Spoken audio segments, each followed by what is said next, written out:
Hello everybody, it's Blueberry Piper and we are playing some more Super Auto Pets. Today we have a standard game. Let's get going. So we have a duck, a pig, not really interested in both of those, so we just bought the ant. Yeah, ant's pretty good, and of course getting a fish and an otter is great, fantastic, even better that the otter buff landed on the fish. Alright, but I don't know if we win this one. Okay, we draw. Drawing is fine. They had two ants, which is really scary for us, but it worked out in the end. Okay, nice, two ants. We are only running good tier units, A tier or above units here. So yeah, I think we should win this, hopefully. Wow, look at this. Beavers, haha, you stand no chance. Alright, nice. Alright, probably gonna combine this fish to roll for a tier 3, see what we get. A kangaroo, not the best, but you know, still worth taking, I think, if we get it turn 3.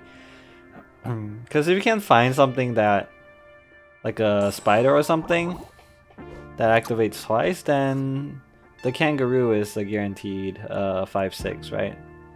So that's like a 5-6 on turn 3, that's pretty good. But actually we didn't actually find a spider, but that's okay. We don't even need to. The fish is gonna attack more than once anyway because it's pretty strong. Gonna buy the otter, nice land on the fish. We're gonna upgrade the crab. Just because there's a high probability of us picking up a penguin. Yeah, if you have any animals that you feel like there's a high probability of you bringing to the late game, or even like the mid to late game, then it's usually a good idea to try and get it at least to level 2, just because Penguin is so strong in the current meta. Yeah. Okay. We get 2 upgrades on turn 5. That's also very good. But it seems like we don't have a level 3 for us to run a bison, so we have a choice here. Do we want to freeze the bison and try and wait it out, or do we just give up on it? I think we give up on it. I'll still freeze it because, you know, I really like bison. But I feel like we're going to unfreeze it. I think freezing there might be a mistake, actually. Just because none of our units are actually that close to being level 3. I don't know. You never know. You might get really lucky. You might get really lucky and roll like 2 fishes this turn. In which case, yeah, then having a bison would be pretty good. Alright, so now this is a thinker. This is a thinker for sure. Turn 6 is not too early for an ox. But what should I sell? And also a turtle is always good. But again, what should I sell here? I think the otter can go. Oh, I actually didn't take the ox. Interesting. I guess I thought, you know, there's not enough space for me to buy and pill stuff in this build. Because I don't really want to throw away that dolphin just yet. We did get it early. Now, do I want to keep the turtle? Do I just want to pill it right now? I think I do want to pill it right now. Because we don't have any way to buff it at the moment. So I think pilling it is probably the smarter choice.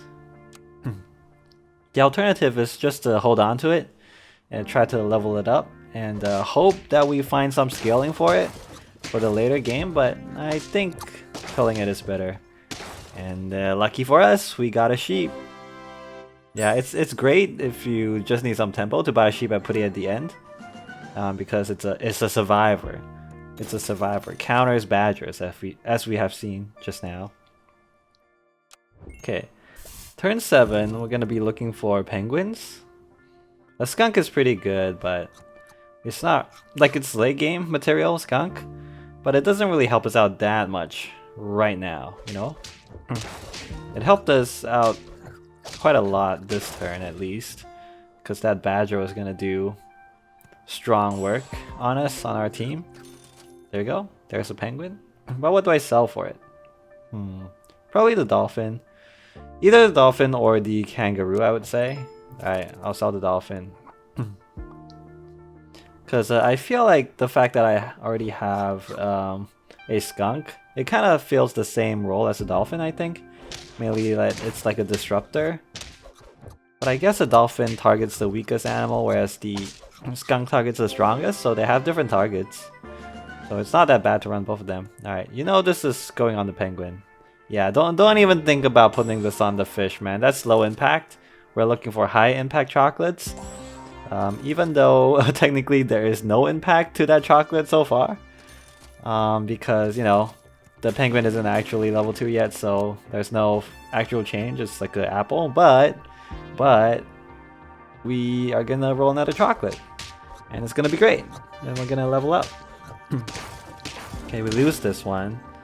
Kinda close actually. I think we lost by just 1 health or something like that. Or just 1 attack. Alright, I think this is a no-brainer going on the penguin. We need to get our scaling online as soon as possible, as fast as possible. I think right now the kangaroo is also scaling off, so we can swap it out real quick. Nice, upgrade the skunk, freeze the cow, roll, and let's go next turn. We can freeze the snail because we have a space open, and there's a possibility that we lose here. But for turn 10, this is very strong, I think. Having a 1922 fish with the melon armor is pretty strong. Yep, strong enough to win. Let's go. That fish basically solo carried. Yeah. Alright. Well, the fish isn't at the threshold for diminishing returns yet, so we're gonna keep buffing it. Plus, it's the only thing that has melon armor, and like melon armor almost has like a multiplicative. Oh, so many cows. Yeah, melon armor has like a multiplicative effect on things with high attack. So yeah. All right. So now we want to buy the cow, the fly, and the chocolate, right? But if we buy the we ideally want to use the chocolate on the fly because fly is so good, and we want to get it to level 2. But of course, if we do that, then we can't buy the cow. So I had to have a little think there. Either I buy the cow first and I lose the chocolate, or I use the chocolate on something that's not the fly. So that's why I was considering putting the chocolate on the penguin, but I decided not to do that. I decided that the cow's 2-4 buff just isn't strong enough, so yeah. Alright, nice. Good stuff, good stuff. Alright, now we're gonna divert our buffing efforts onto the fly. Very lucky to run a chocolate here. Ooh, and another one, another one! Jeez. Now the fly is also getting buffed pretty good. We could have thought about keeping the turkey right there. We could maybe potentially swap out the crab for it, since we already have a fly that's level 2, but I don't think that's the greatest idea. The turkey would take too much work to spin up, I think. We are better off just continuing to buff our crab, because it's already level 2. So yeah. Okay, chocolate, gonna go on the fly. Gonna go on the fly, yep. I'm gonna go on the fly. We can freeze the skunk. I'm freezing the melon, probably to put on the fly, but I think a mushroom is better. Because the mushroom can tank infinite damage, whereas the melon only tanks 20, right? So yeah. Plus, you know, if the fly activates a couple of times and then dies to like a chili or like a snake or something, then, you know, the mushroom will make it come back to life, and when it's back to life, then you refresh the number of triggers on the fly. So that's why I think mushroom is better in this case. Alright, level 3 fly. Very good. Pretty fly for a fly guy. Fly? Alright. But we're gonna win here. This level 3 fly is just amazing. Wow. Amazing stuff. 10 wins. Thank you very much for watching. See you guys next time. Bye bye. It's been Blueberry Piper playing Super Autopets. Yeah.